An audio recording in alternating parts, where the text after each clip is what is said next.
Hello, everybody, and welcome to the Spoiler Warning Podcast. This is a special bonus episode. It is a double review of both Hereditary and Midsommar. I'm Christopher Schnese. And I'm Stephen Miller. And if you're joining us for the first time, the Spoiler Warning Podcast is a weekly film review program. Each week on the show, we're going to dive in, debate, discuss, and argue about the latest film releases coming to a theater near you. This week, we did do that. We had a review of Once Upon a Time in Hollywood, but this is a special bonus episode. As I said, Hereditary, Midsommar. These are films that one of them came out last year. It made my top 10 list for the year. And Stephen passed up on it because he was a little fraidy cat. Yep. To be fair, it was not only being described as a horror that people loved, but a horror that they loved because it was really, really, really scary. Yeah. That it definitely gave some people some frights. And I'm still afraid of Pennywise. That was back then. Midsommar was coming out this midsummer, and I was extremely excited to see it. It came out literally right as I was leaving for 2 weeks. As soon as I got back, Stephen was gone for like a week and a half or something. We kind of missed the window of doing it, but Stephen did do his due diligence and watched both Hereditary and Midsommar, and I couldn't inflict the psychological terror on him that he had to endure to see both those films and then just not do a review of it. It was like something that we had to do. We're counting this as a bonus episode. We're kind of breaking the format that we normally have because we just wanted to have this conversation. Also, it was a thing that I think, I don't know if I texted you right after it or not, but I was like, you definitely have to watch both films because I don't know how we are going to talk about Midsommar without putting it in the context of Hereditary. Right. So we definitely need to have a discussion of both. So we're doing that now. That was a long, lengthy introduction, but hopefully that prepares you for the type of conversation we are about to have. Yeah. Now, I'm going to clue you into how I watched these movies. I saw Midsommar first in theaters. Joanna wanted to see it, so we went together. I had mentally prepared myself for the absolute worst. I knew I was going to be scared. I knew I was probably going to have an unpleasant time. So I go in, I have the theatrical experience that way. I come home, Joanna has to work. It's a Saturday afternoon, and immediately I'm like, fuck it. I'm just going to rip the Band-Aid off right now. So I'm sitting in the living room on my laptop watching Hereditary under a blanket to block out any light because it's a dark movie, and if you want to be able to see what is going on in the darkness, you can't have glare on the screen. Yeah. And yeah, I watched it all alone in my apartment about an hour after getting out of Midsommar. Okay. So for someone who does not like horror movies, that was quite a day to put myself through. That's much better than where I thought the story was going, which was you in headphones under a blanket. Joanna comes home, and it's just like, what the fuck is Steven doing over a blanket? And then reaches over to touch your shoulder, and then you throw your laptop. Oh, I mean, I definitely, there was a moment when I saw her in the periphery, and it freaked me the hell out. that definitely did happen. And then I chased it all with Vox Lux, because I figured I'll just watch all the movies that I've been kind of dreading for a while, in one run. Nice. Yeah. And I was a very, very, very scaredy cat. Nice. Well, so I think, as I mentioned, we're probably going to have to break format to talk about this.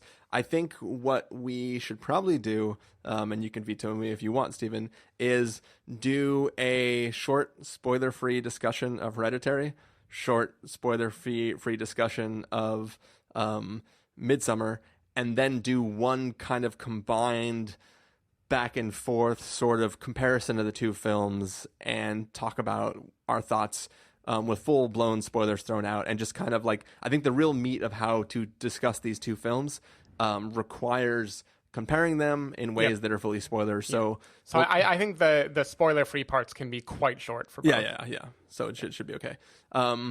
So let's go ahead and do that. For old time's sake, let's take a listen to the trailer for Hereditary, and then come back with that sort of mini review.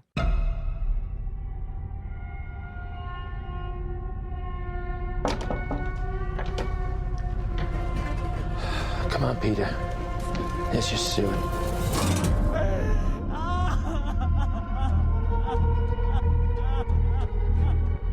It's heartening to see so many strange new faces here today. I know my mom would be very touched and probably a little suspicious. My mother was a very secretive and private woman. It's Grandma. You know you were her favorite, right? Even when you were a little baby, she wouldn't let me feed you because she needed to feed you. She was a very difficult woman, which maybe explains me. I recognize you from your mother. What? Sometimes I swear I can feel them in the room. Oh my God! What's that? She isn't gone.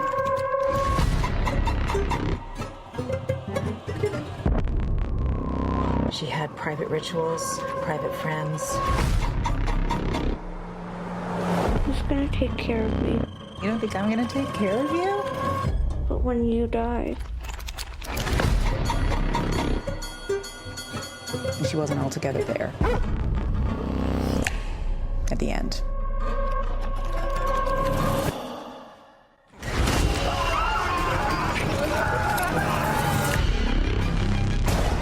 I don't like this. Dad, I don't like this. What's happening? Peter! Don't you ever raise your voice at me! I am your mother! Please stop! Mom, what's happening? Make it stop! Make it stop! I just don't want to put any more stress on my family.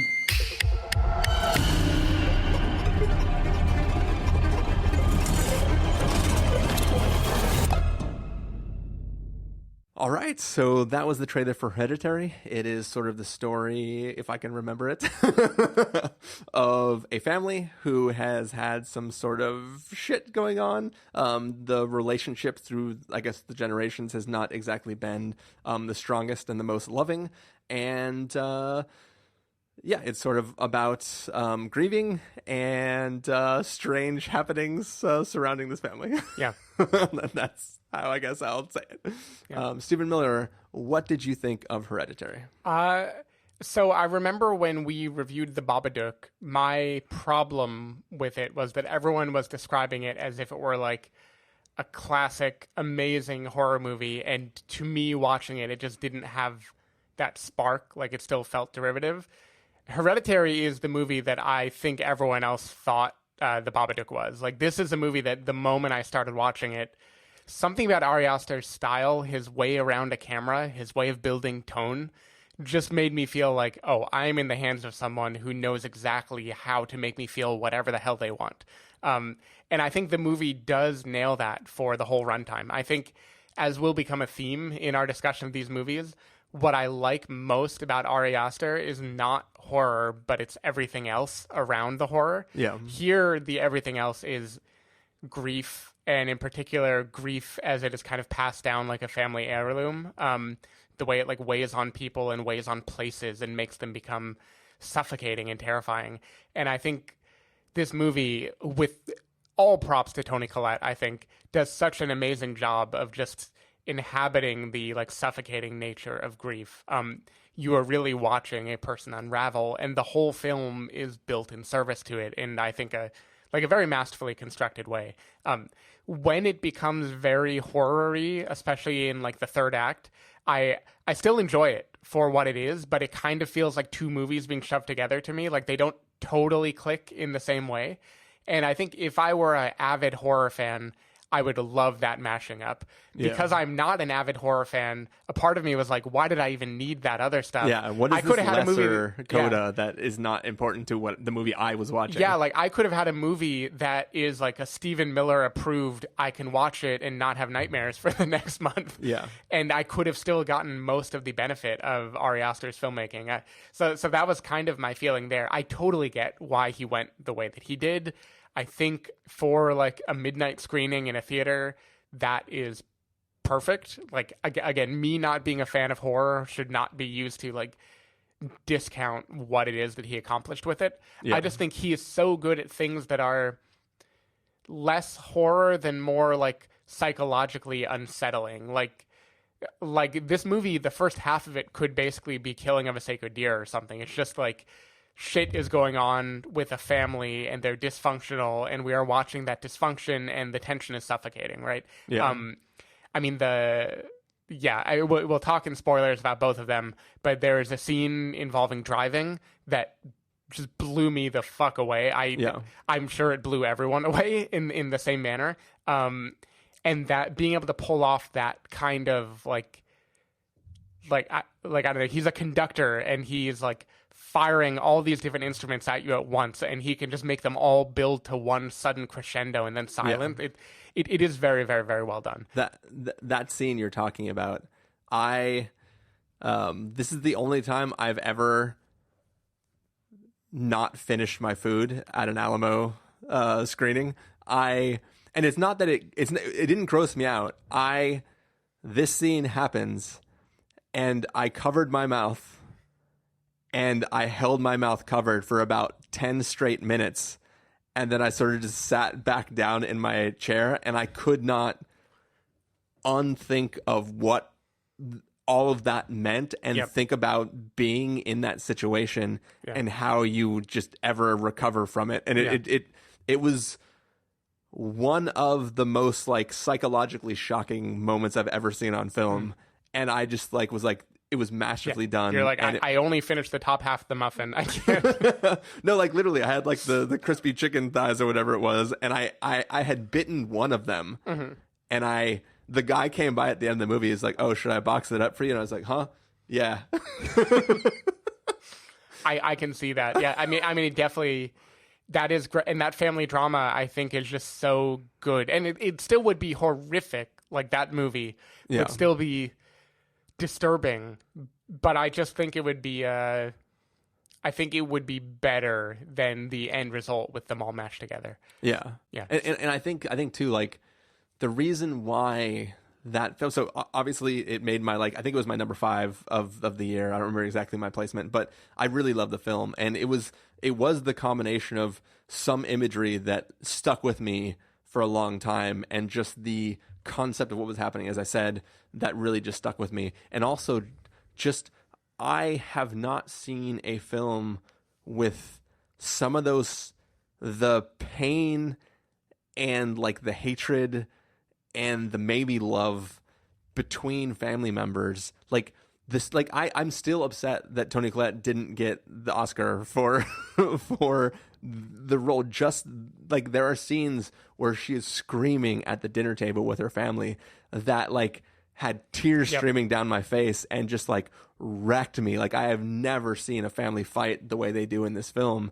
And it's like that, like you could take that dinner table scene and alone it would have made this film make my list. And you could have taken that car driving scene and alone it would have made it make my list. And just having both those in one film and having a film that overall is so strong, and then playing with the visual elements of having her dealing with grief through making these little dioramas and having the dioramas show the events in like the same unflinching detail that he does as a director. And it just blew my mind. And even it was funny, like even literally spoilers for the first 10 seconds of this film, I was watching this interior shot of this house and I'm like, it looks weird to me. What is going on? And then when it's revealed to be a model of the house, which then turns to be the actual house, I was like, this is fucking rad. Yeah.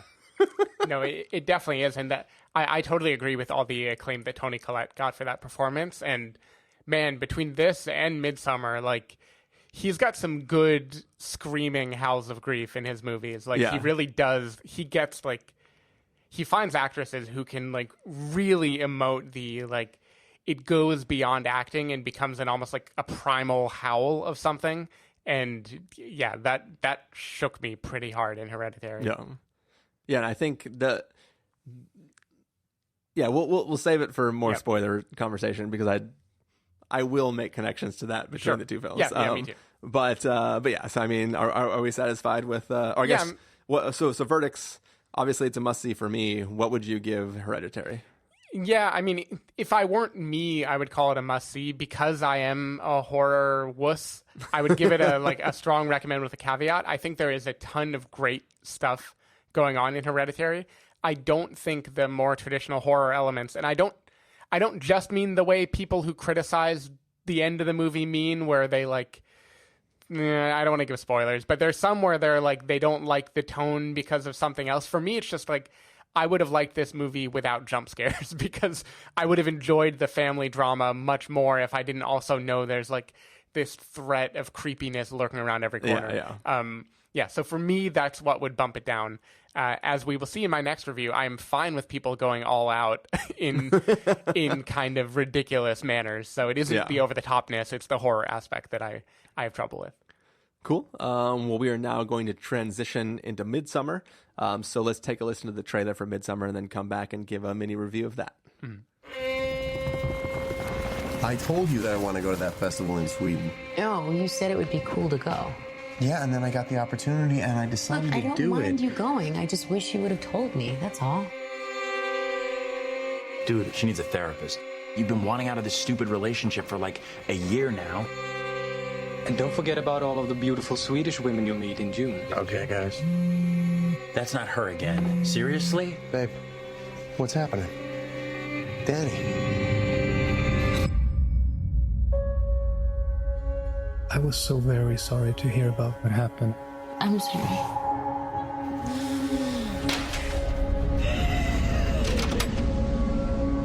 I invited Danny to come to Sweden. You know what she's been going through. Christian says you've got this special week planned. It's sort of a crazy festival. Special ceremonies and dressing up. That sounds fun.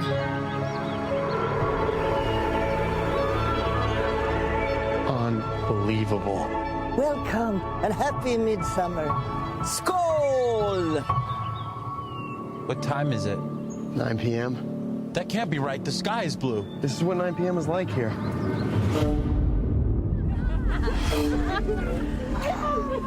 How long have you two been together? Just over 3.5 years. 4 years. Really? Yeah? What do you think? It's like another world. Tomorrow's a big day. Is it scary? What is it? It has special properties. What am I going through? We just need to acclimate. I don't want to acclimate. I want to go. Absolutely not. What's happening? I don't know why you invited us. That's why you look so guilty right now, because you know. We only do this every 90 years.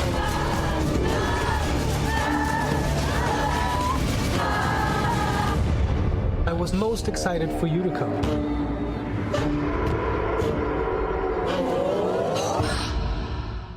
All right, so that was the trailer for Midsommar. It is the story of a sort of group of friends who are getting ready to take a trip to Sweden to go to this Midsummer festival, and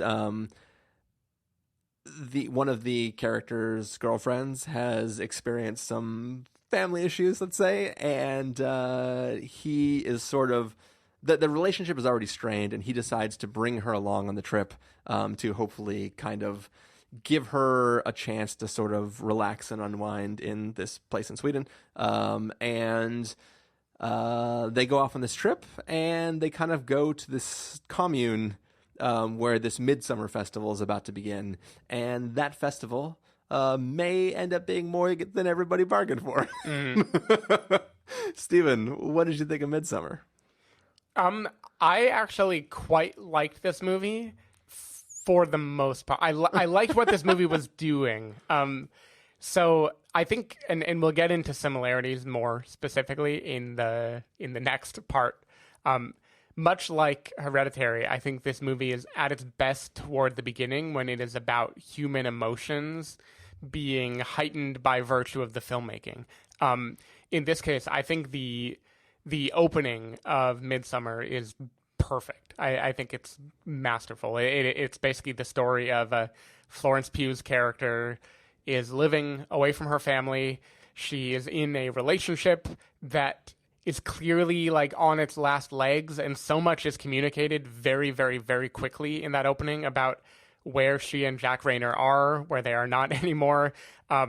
And she suffers a tragedy, and the filmmaking there. And keep in mind, this was the first anything I'd seen by Ari Aster is the opening of Midsommar, right? Yeah. I had not yet seen Hereditary.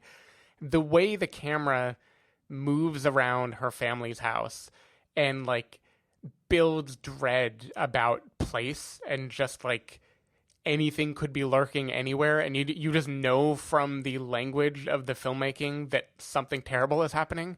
That really, really, really got to me. Yeah. And I think too, we'll talk about it more, but what makes that so interesting is Michael in the periphery and his character. You smiled at me because I thought you saw me recognize that just happened. We're not the only ones in our studio, so Stephen just got spooked by somebody who is not inside the booth with us right now. But anyways, we see the shot of the result about 15 minutes before we see the result. The film opens with a preview of what we will learn 10 minutes later. But without context, it seems completely benign. So that was an interesting little touch. Yep. Yeah, definitely. And then, like, for the beginning of the film, we're basically seeing this. It is a relationship horror. It's the horror of, like, these two people are together by some strange necessity and a fear of hurting each other's feelings. Like, Jack Reynor has basically... It is clear he wanted to break up with his girlfriend, or at least all of his friends. You mean clear by him saying, I want to break up with her? And all of his friends egging him on to do it. And he is just very, like, he's blaming her on the phone, and he's, like, trying to talk her off, like, a proverbial ledge of, like, no, it's all in your head, don't worry about it, in a way that just felt, like, all too real. And, like, we see them together because she has suffered through something, and he doesn't want to be a monster. So instead, he settles for this, like, very uncomfortable, gaslighty situation of, like, no, everything's all in your head. We're great. It's fine. Don't worry. And he's planning on doing this trip to the Midsummer Festival. And she knows he doesn't want her to go. And he knows that she knows. But they both are just playing this very uncomfortable game that I buy 100,000% would happen. And the heightened aspect is all of his friends, basically. And the the very dreary, monotonous tone by which they address this. Here's the question. Do you think he was going to go to Sweden and break up with her by text? Probably, yeah. I would believe it. He definitely seems like a break up by text kind of guy in this movie. But yeah, and so from there into this opening of, like, them actually going to Sweden, there's just so much, like, interesting...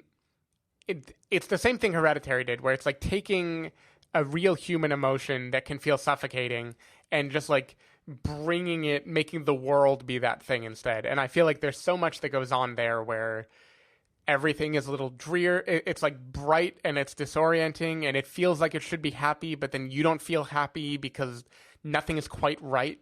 And there are psychedelic scenes where, like, eyes don't look quite right, and I can't pinpoint why, but I know they don't. And, like, fingers are moving wrong and the grass is moving wrong. And, like, there's so much where it's like, this idyllic thing, like a relationship where everyone's smiling and saying, like, no, we love you, everything's great, we're happy, and then the, like, nefarious truth underneath it.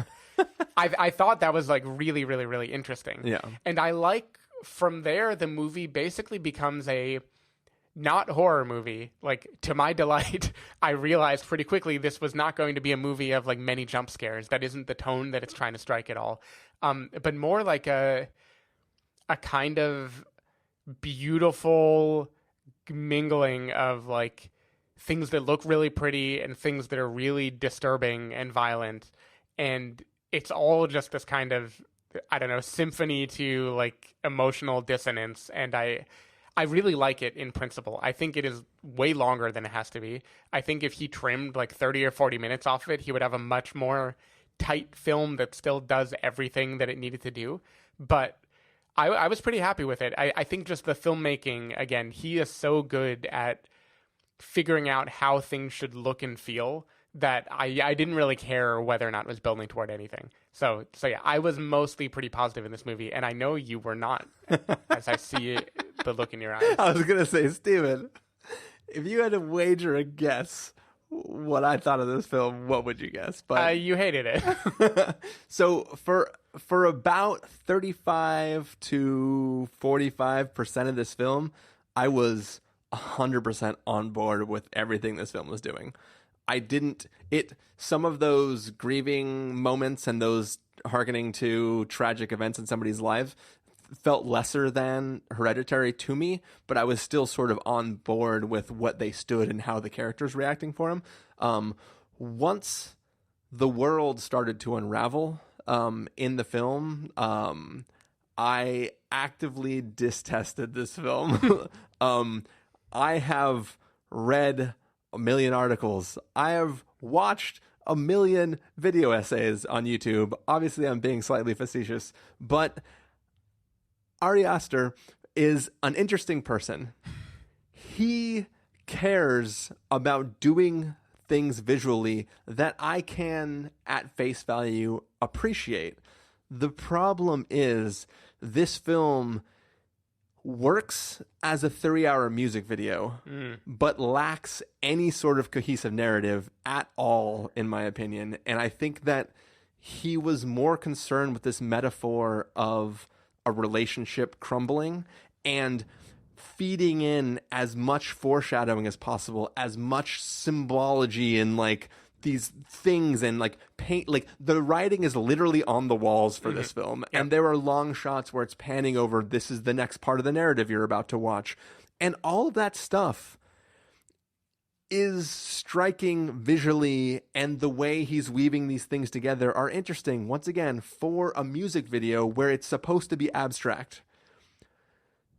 No character behaves in any way resembling what a human being would do at all in any of these situations. Sure. The festival itself has no through line in what's actually happening. It's all metaphorical. I think this is going to out me as a terrible person, but I kind of think Jack Reynor acts more like a human would behave than anyone else in this movie, even though he's clearly the monster of the film also.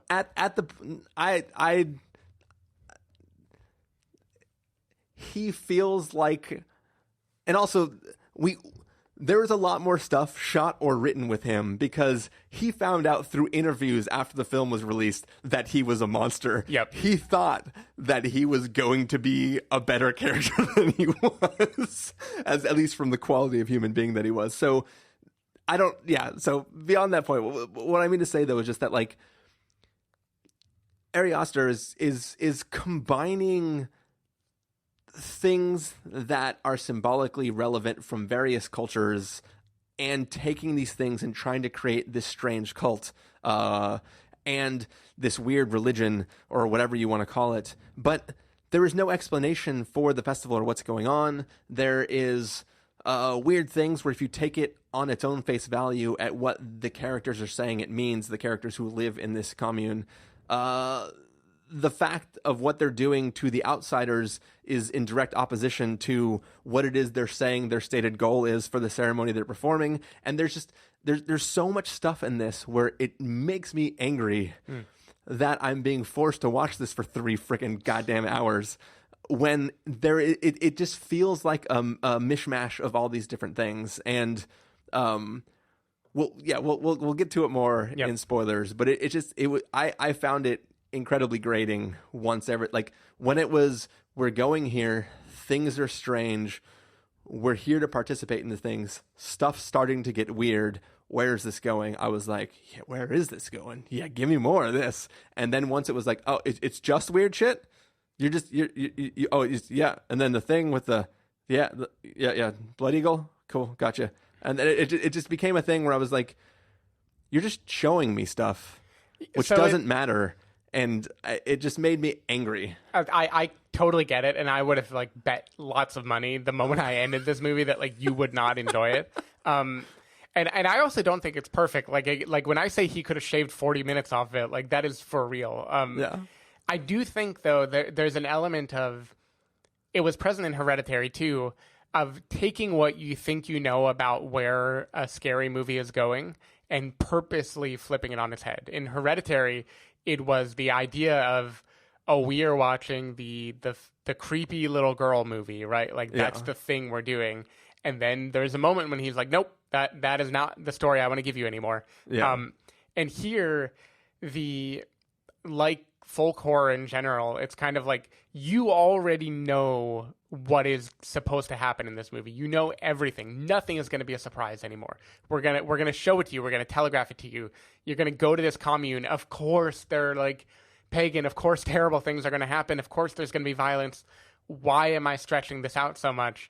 And it's like intentionally deflating whatever tension there is there and trying to build something beautiful around it instead. And like, that is a weird choice, and it is a very different way that he subverted it than he subverted Hereditary. But I do think there's like, he has this drive to be like, I know what the formula is, and now I'm going to break the formula, and I'm going to try to make you love it anyway. And I think your mileage with Midsommar is going to vary a lot depending on how much you're cool with, as you said, a music video, how cool you are with like just a vibe where the thing that is like different than a music video is all of the characters have been teed up already in this movie. So yeah, of course, the last hour and a half of it is basically like a last an entire film worth of content. Yeah. The second half of this movie is all a kind of glorious, slow, demented something. But I think it is like informed by the characters that came before it, even as nobody then behaves the way a real person would behave. There's something to it. But I do, like Hereditary, I do think it's multiple movies kind of shoved together, and he doesn't totally know how to fit them all there. But I admire the ambition. Like, I could have watched Midsommar and been like, oh, fuck that guy. I don't want to see what else he did. And instead I was like, oh, I got to see Hereditary now because this guy definitely knows how to build a particular feeling. Yeah. Yep. And one of those feelings is tiredness. So I think rather than beating around the bush, we should do the spoiler of both of them together. Well, we got to do the verdict first, real fast. So your verdict for Midsommar. I think it's recommend with a caveat. This one is not as strong a recommend with a caveat as Hereditary because I do think like this movie tries your patience a lot more. It doesn't really have like tricks up its sleeve. It is a what you see is what you get movie, and the fact that we may expect it to be more twisty is just like, I don't know, that isn't the movie it wants to be. The movie it wants to be is a beautiful, demented look at like the personification of a crumbling relationship, and I feel like there's so much good in there, especially in the first half of the film, that I am happy to go along with the ride, even if it is way longer than it has to be. Yeah, I would. Well, first of all, for me, I feel like this film is a must avoid. Mm-hmm. I think it, like, if you go in expecting what feels cohesive the way that Hereditary does, you're not going to get that. I feel like if you do want to have a fun experiment, maybe watch up until the cliff ceremony and then be like, skip to the end and look what's happening in the chapel and be like, everything else in between is just a series of deaths that don't really matter or affect anything in the group and kind of go contrary to what the ceremony actually is. But yeah, that's kind of how I feel about it. But yeah, so that is our spoiler-free reviews of both Hereditary and Midsommar. We are going to now get into spoilers just for format's sake. We'll let the music fade up now, and then when the music fades down, we'll be in full-blown spoilers.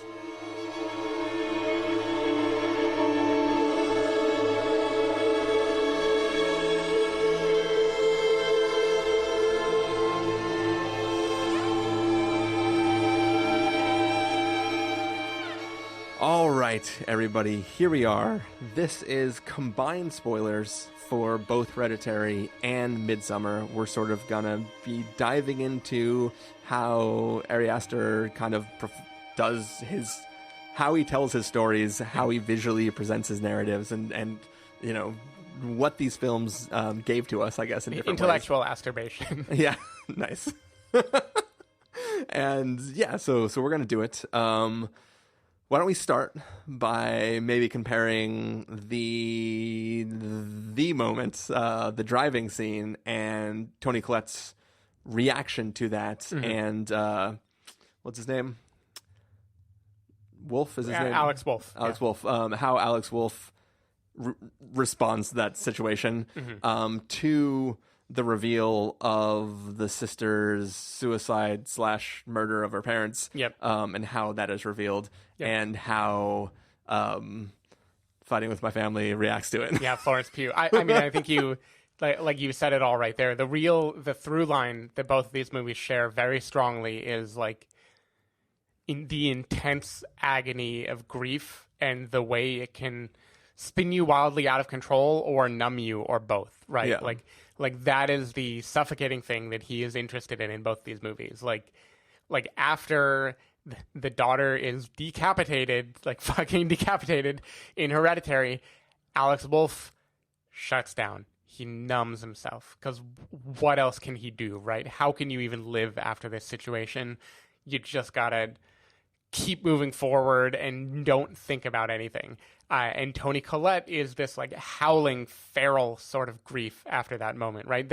She is literally like, she discovers in the morning. We wait a whole night for her to find out. And that's the thing too, is it was already horrific. He's driving, you see a pole, you hear a sound, you see, I don't even remember if you actually see blood, but he kind of, I don't even remember if he turns around or if he just thinks about like, I know exactly what happened. I know what happened. And then he just drives home.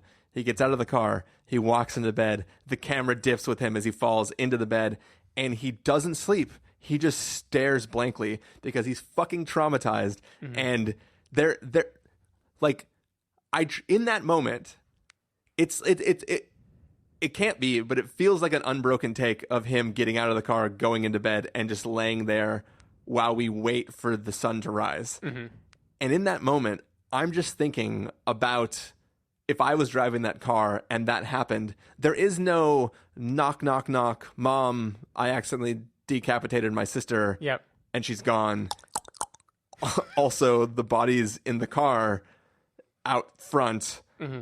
It's like you know, when you watch other narratives and somebody dies accidentally and then maybe two friends try to cover it up. Yeah, sure. You're thinking like, oh, okay, well, it was an innocent death, but you just didn't know how, like, you were like, oh, I'm going to get in trouble. This is a different kind of thing. It's like you can't even admit to the universe that it just happened because it's so inconceivable. Mm-hmm. And you don't even know what to do. Like, you could kill yourself right there and just be done. But like you're just, it's not even that you're numb. It's that you can't comprehend it. Right. It's not even the realm of possibility of having it happened. Mm-hmm. You're just there and you don't know what to do. So you sit there and you might be thinking about it.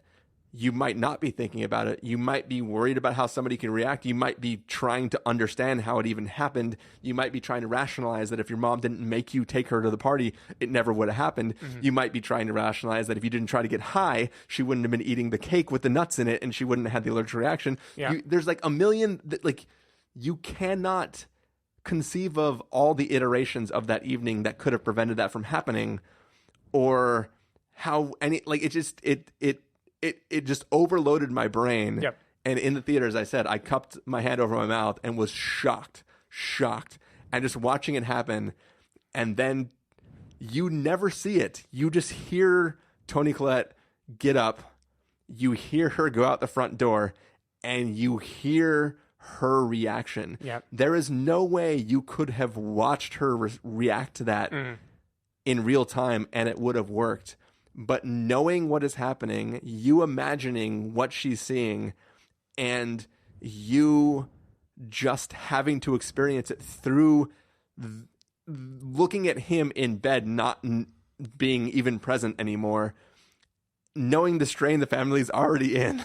And it's just like... And then the cherry on top is, I'm going to show you the head now. But even that, I had no reaction to that because I was still destroyed from just thinking about the reality of what had just taken place and how it was presented to me. It feels like 10 minutes straight of that scene of him not sleeping and then her discovering it and then crying. And it's just, that just wrecked me. And I was like, this is the craziest thing I've ever seen in my life. Mm-hmm. Yeah. I agree. That was great. So you gave such a good build up to that scene, I can't justify why, like, I really loved the Midsommar version of it, too. Like, in the beginning of the film where Florence Pugh has just learned that her sister killed herself and killed her mother and father along with her. And she lets out this, like, just, like, a howl of anguish, this, like, scream. And Jack Reynor is, like, it cuts, he's trying to console her, and there's nothing he can do, right? There's nothing anybody can do. And he is the numbness that Alex Wolff is, basically. But for a different reason. He is, like, a third party now, and he's detached, and he's just, like, hampered by grief now, where he can't do anything. Yeah, and he looks, he is acting in that moment the way that, like, Charlize Theron in Tully is acting when the baby's just crying, and she like, he has no power to do anything. He's just being present because that's his role, and there's nothing he can do. She is just experiencing what she's experiencing, and that's it. Yeah. So I think those through lines are both, like, really strong. And I think in general there's a lot. So I had jotted down just some thematic things that the film share. I don't know how you want to go through them. But before we move on, can I tell you why that scene felt lesser to me? Sure. And it's going to sound horrible. But so her performance and her wailing is as good as it could and needed to be. Contextually, we, the audience, are experiencing the gruesome reveal in a way that she did not receive that information and did not experience it. So there's an inherent, even though the tragedy is 3 people dying versus 1 person dying, the wailing is coming from a person who got a call and said, I wanted to tell you that your sister and parents are dead. Your sister ran a hose inside the house and they all asphyxiated due to CO2 poisoning or whatever, right? She received the information in a clinical way, and she went into a manic state in a reaction to it. She did not drive home from wherever she lives, see the car in the garage, see the hose, run in going, no, no, no, no, no, and then discover the bodies and see her sister with the duct tape and the mask and the hose. The horror is different. So the tragedy is 100% real. If you're doing pure death math, it's heightened. But there is, I can see the strings, and the strings lessen my reaction to it because I'm watching him weave together imagery and a situation that is tragic, but the reality of the reveal to the character who is experiencing it is less than what we see. Toni Collette wakes up, sees the car, sees damage on the car, sees blood on the car, runs in and sees her headless daughter in the back of the car. Yeah. That is a wholly different experience. I completely agree. I don't think Midsommar wants it to be the centerpiece the way that it is in Hereditary either. It's the context. It happens in, like, the first 15 minutes of the movie. You know, it is just teeing it up. And I think it's interesting to hear you watching Hereditary first and having so much time to live with it, and then coming in with expectations to Midsommar. Whereas for me, when I flipped it, Midsommar was my first time seeing him explore grief. And to me, I was like, this director that's crazy. Yeah, this director is phenomenal. Like, I can't believe he managed to, like, play so many emotional strings in just a few minutes at the very beginning of the movie. Yeah. And like he's definitely doing different things. Like, if your claim, rather than just stacking them up against each other, was because Florence Pugh didn't witness this, I don't buy that reaction, I would disagree with that, because I think that manic state, that shock, that howl, that scream of, like, all the things I've ever been afraid of have finally come true. I think that is 1,000% believable, even with a clinical phone call. Like, I would still believe that would happen. Do you think, without establishing her as sort of emotionally unstable prior to, like, he establishes her as having problems dealing with emotions already? And do you think if she seemed, for lack of a better term, normally able to deal with emotions, I'm doing air quotes right now, do you think that reaction would feel different? Or do you think because we've established her as not being able to handle things in general that, I don't know, there's something not icky, but there's something that he's doing where he's like, I'm going to give you like a character that's just tormented already and then put her in a situation that's like the worst possible outcome of what she would think of. Like it given the context of what he presented to us in the first film, this feels semi-masturbatory, right? And it just, I don't know. It seems like he's like, I'm good at grief. Check me out. No, yeah, like I didn't feel that. Like, to me, I think there's even a question of whether she was actually having problems with her emotions before, or if it was gaslighting, because she was fucking right about everything she was afraid of. Yeah. And she was just in this relationship where the guy is making her feel like a burden for feeling the things that she feels. Yeah. And, like, I don't know, I completely buy it, no matter what her state is that, like, what do you do when you are basically alone and you suddenly learn that everyone you care about has died in a horrible way? Like, I don't know. I don't know what I would do, right? Apparently you go to Sweden.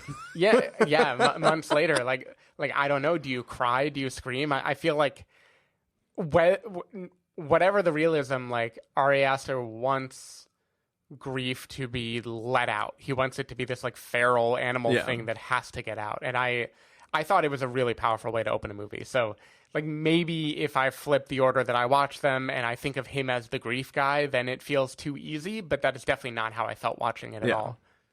It just, the context of, like, he has said himself that when he was working on this film, he was going through a bad breakup. Mm-hmm. And that is, like, inherently within the DNA of this film. And I think you could have this film where their relationship is perfect and they're just going on a trip to Sweden, and everything that happens once they arrive there is exactly the same as this movie. And it wouldn't like, basically he's using grief as a reason to push her into going to a trip that she was only not going on because he wanted to write the boyfriend as somebody who wanted to leave her.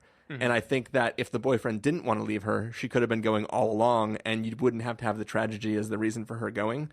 And you would not change a single thing about the rest of this film. But I think the whole movie is about that feeling of being, like, unmoored and not able to put a handle on your surroundings, and, like, not being able to figure out how to rectify the bright and the pretty and the beautiful with the horrific and the terrible and the disorienting. And I feel like it'd be a very different movie if she weren't going in with that emotional state where the horror is twofold. Like, there's the community that she's going into and, like, the violence that is happening there. But to be honest, in Midsommar, she is almost never really horrified by the things that are happening in front of her.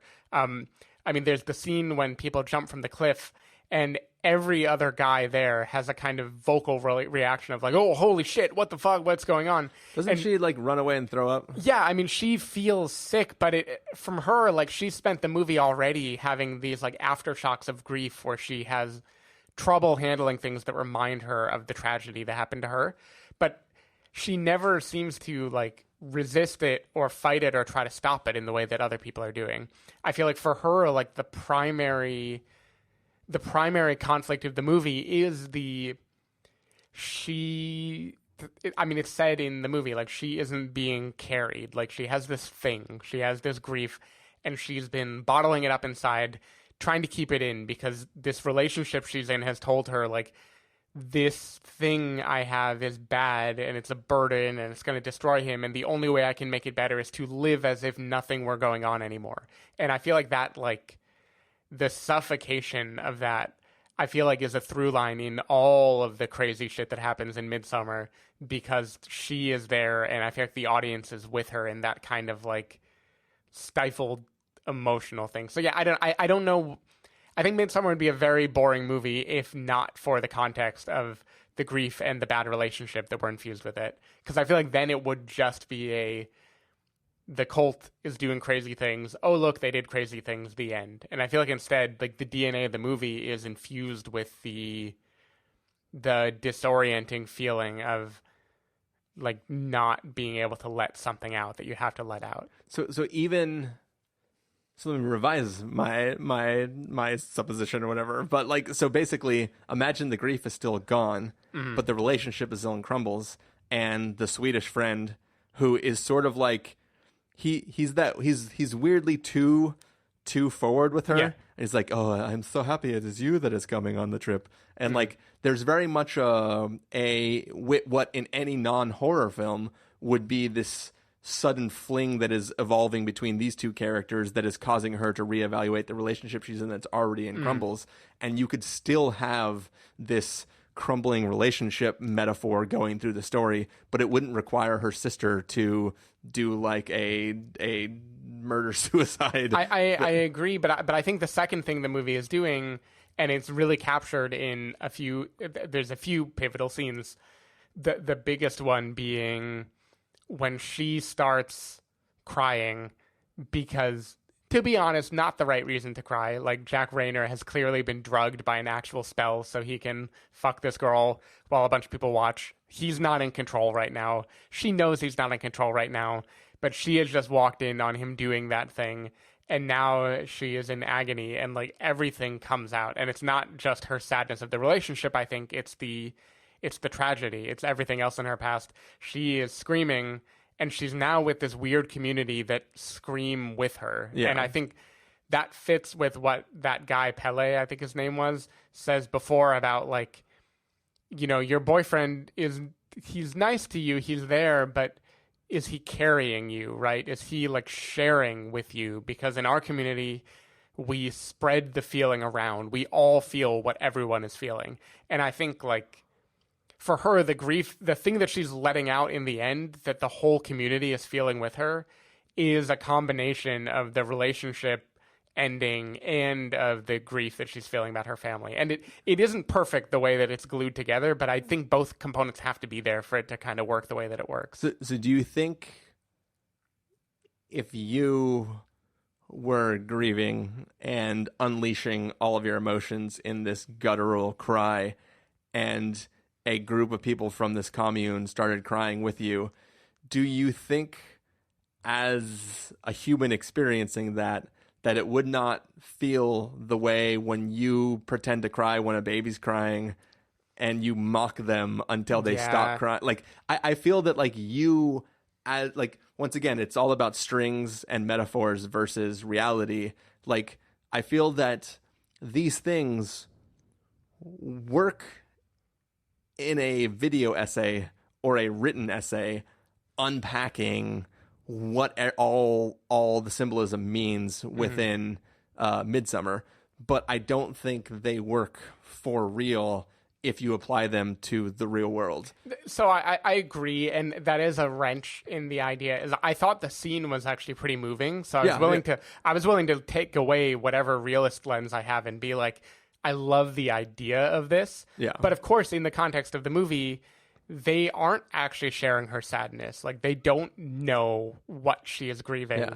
And they clearly aren't empathizing with everyone because they just murdered like half the people she was with, and they clearly didn't care about that. But they also just finished sharing an orgasm with the people in the barn. Yeah, so. they shared everything. So I think it can only be taken on the abstract level. And I was just at that point fully embracing the abstract of whatever he was doing there. You drank the weird pube juice or whatever, and you were like, I'm here, I'm in it, I'm here for the win. Yeah, but I don't know. I loved that idea, and I think this movie doesn't know where we're supposed to be at the end of it. Like okay, we'll talk again about Hereditary too, because there's a very similar arc that Alex Wolff goes on in Hereditary and Florence Pugh goes on in Midsommar. Alex Wolff has been this kind of numb sideline character for most of Hereditary after he kills his sister, right?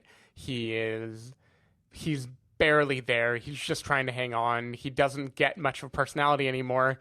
Toni Collette is the one getting everything out of her system, and she's going crazy, and she's feeling like grief fester, and she's trying to solve something and do something. And in the end of the movie, the sadness, the inherited sadness, takes control. And it basically, like, it becomes a part of Alex Wolff, And there's a scene in the movie at the end where Toni Collette has sawed her head off already. His sister's decapitated body is there too. All the dead bodies decapitated are like bowing in service to paymen, to service of who the hell cares who paymen is? Like, I never looked up that mythology, but it's this thing that is like looking the bad in the eye and accepting it. And Alex Wolff like smiles, right? And that is his like his arc is the sadness has become a thing that you like embrace rather than run away from or try to like fight. And Florence Pugh, I feel like it takes it a step further where she is like, she's a character who's kind of like reserved and trying to hide the way she feels and holds it in so she doesn't have to lose the one relationship that's hanging by a thread already. And by the end of the movie, she has embraced the horror and the evil, and she's like decided to burn her boyfriend, to murder everyone, to become the Princess of Flowers or whatever they call that character. So do you think she has decided this? Or is she just sitting sewn into a blanket of flowers, watching it take place, unable to do anything because she is also drugged / in whatever state that she's in? Like she is like, for all intents and purposes, knighted as the queen of this festival. Mm-hmm. But she didn't say, and now that I'm queen, take all my friends and put them in the building and burn them in the body of a bear. Sure, she is given the choice, right, of who to burn in the end, and it's between Jack Reynor and some other guy. Yeah, so... I don't know who has agency in this movie at this point, who doesn't, but definitely just like Alex Wolff doesn't have agency when he is like... Yeah. Like becomes the new body of King Payman or whatever, but there's still the feeling like she's still at the end of all that watches the burning, and just like the camera ended on Alex Wolff kind of smiling as he like greets this terrible thing that is happening, the camera focuses on her and she starts to smile as she watches the house burn. So I don't know, I feel like Ari Aster really likes this idea of like let it all out, you know, like embrace it, become the terrible thing, put all the horrific images you need to like get it out of your system. And she's like smiling in that moment, maybe because she is finally free. Yeah. Like she's no longer stuck in this thing. She's no longer trapped by the thing. She has literally released the last of the stuff that has been holding her down. Yeah. And she's just able to just go on now. She can start afresh, I guess. Yeah. Yeah, so I don't know. I like the idea of it more than I do when you consider every scene in isolation, because there are a bunch of things that don't totally fit with that story, that it feels like Ari Aster just put in because he wanted to have color in his movie. He wanted to have disturbing images, you know, like there's a bunch of things that he really likes. Like there's the kind of body dysmorphia thing that he's into where like people have something off about them, right? It's way more heightened in Midsommar because there's the character who's the result of incest who is like barely recognizable, you know, but he likes that disfigurement thing. I don't know where that fits with anything else. See, that's like one of the things that bothers me so much about him using all this imagery. It's not that like he's using incest and inbred characters as a way to tell stories. Like, do what you're going to do. But for me, it feels like, so most of the rituals within this ceremony are about the old leaving this plane to make way for the new. Mm-hmm. So the two elders take their own lives because they have reached whatever. There's 75. There's beginning spring, midsummer, fall back, spring forward, whatever it is, and then they're basically in winter, and there is no reason to continue living. Mm-hmm. They die, theoretically passing themselves off in some sort of essence so that the new births that will be made during these ceremonies can grow up with the history of the elders, mm-hmm. or whatever, right? Yeah. We'll just take that for granted. This is a society that has built within it the need for sacrifice to help spawn new blood. So, why, like, so basically, if the people in the village are fine to kill themselves to spring new life, why do they need to kill these foreigners as part of this ritual to add to the group? Like, they're like, because what the priest basically says is, and this time we're adding some foreigners to the mix. So basically he implies that, like, normally they would just kill themselves. Like, 6 people would decide to kill themselves, to die burning in this flame to spawn new life. They explain that within this culture, there's a lot of inbreeding. Inbreeding creates these children that are better able to be oracles between the whatever worlds, but they also want not inbred children. So they often bring in foreigners, which everyone in this group, with the exception of the girl, was talking about how much ass they were going to get when they were in when they were in Sweden. They're already wanting to procreate with these girls, right? I mean, they're not. They're coming specifically to get laid. They could, without having to put their pubes in pies and put like grass trimmings in the, without even doing that, they could get exactly what they want. So there has to be a reason to kill these people when there's no need to. Some of these characters come up with their own plans, which involve disrespecting. Like, 2 of the people want to take what's happening there and take it to the outside world. One of them wants to touch a sacred book. One of them pees on a tree. There are things that make them deserving to die for this cult. Like, I'm not saying they should die for those actions. I'm saying that, like, I could see why people in this culture want to kill them, but that's not necessary. And then I think that if you have a ritual in which 6 people ritualistically agree to be killed in order to facilitate the passing of life to newborn things to raise up your culture to be better, you wouldn't have people die against their will and participate in the ceremony. If it takes you willingly sacrificing yourself in order to accomplish a goal, you being killed against your will does not facilitate that goal. Sure. I think you're thinking with the wrong part of your brain for this. The brain part of my brain? Yeah. I just, logic does not exist within this universe. It's just imagery, which would be cool. It's like, I love the National Treasure films because they take iconography that exists within our world and create an explanation for why that iconography exists in the first place. That's really fascinating. It's done poorly in the Da Vinci Code. That's why I don't like that film. This film takes arguably crazier, more interesting imagery, which doesn't exist in our actual world. It's all made up for the sake, or borrowed from different cultures and pieced together into this Frankenstein idea of all this stuff. And then he forgets to make up an explanation for why everything is happening. There are little tiny pieces that branch to each other, like, pubes in pie makes you horny. Like, like like that stuff is like, okay, well, he wanted to fuck you anyway, so what is the point? Like, it's just very, very strange. And I can't put aside the part of my brain that actually processes the visual information I get and just enjoy it.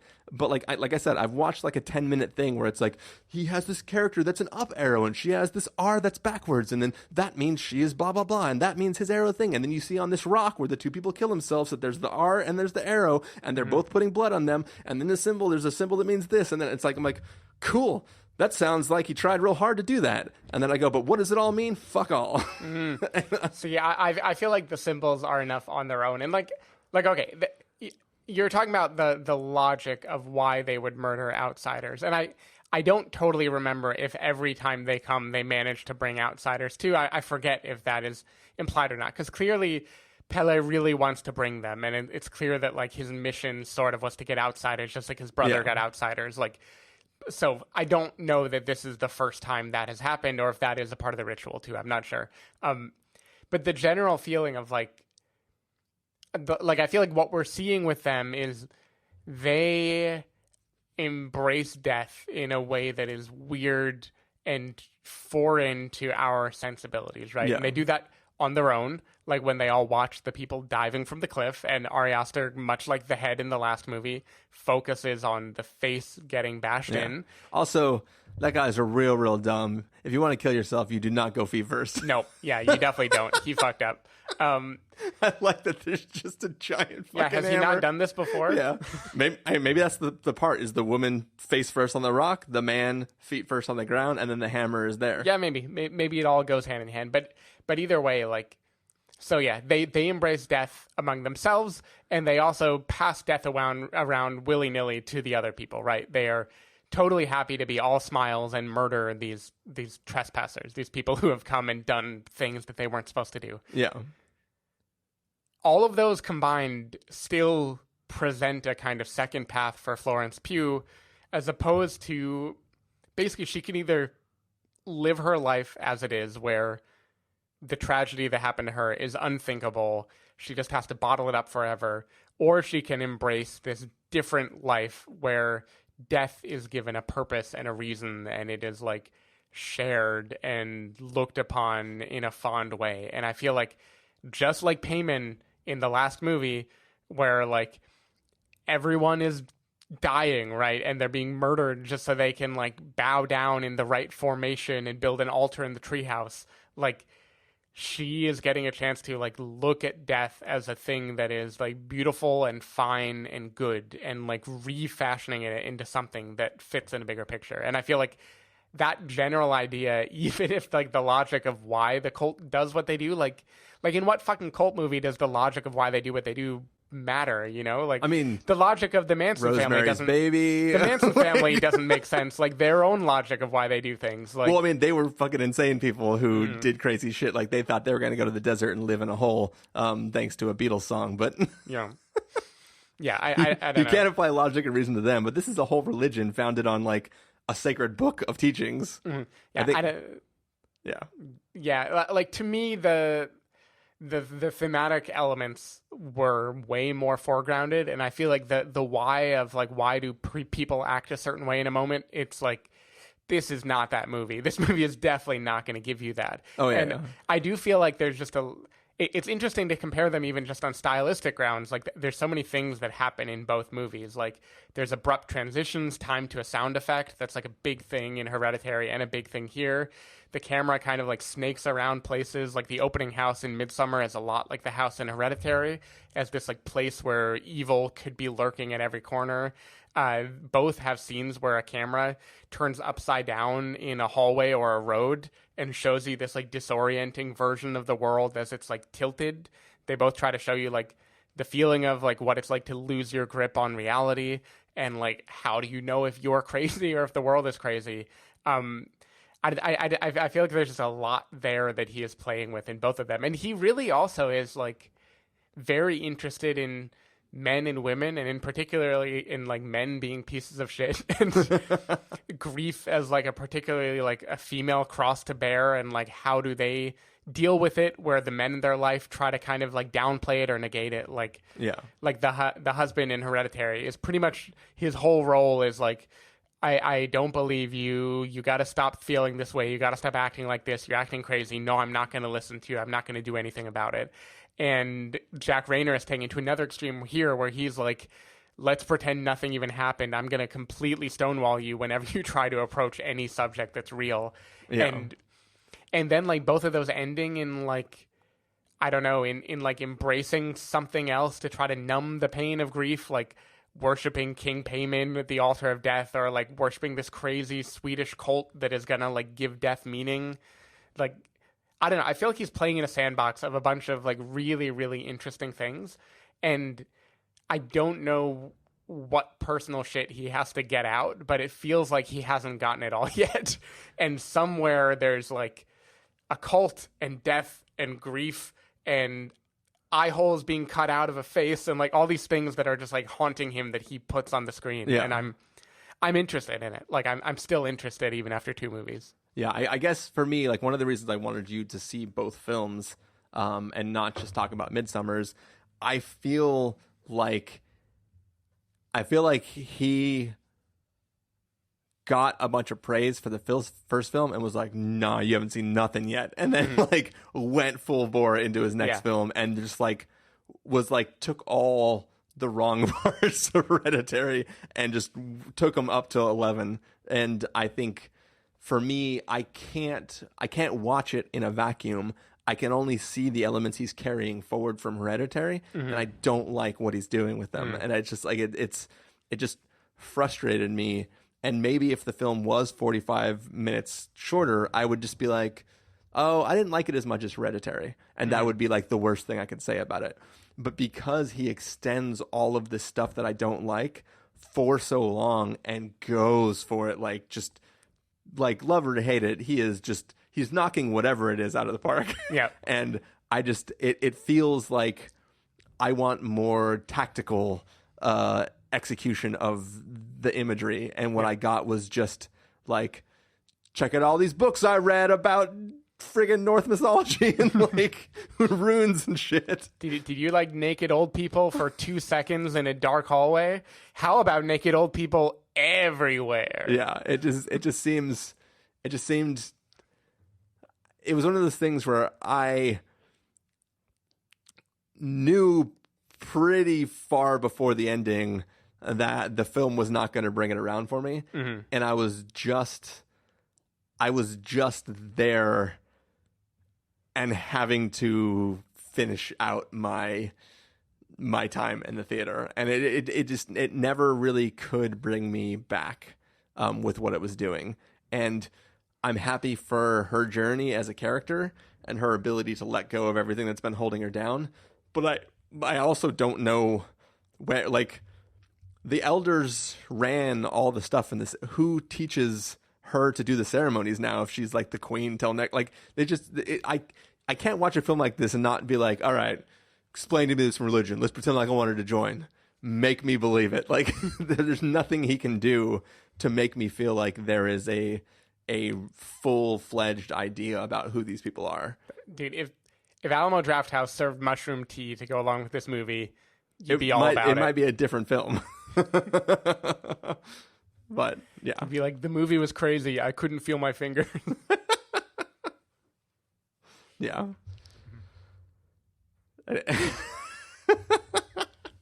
Any more things? No, I think we got it.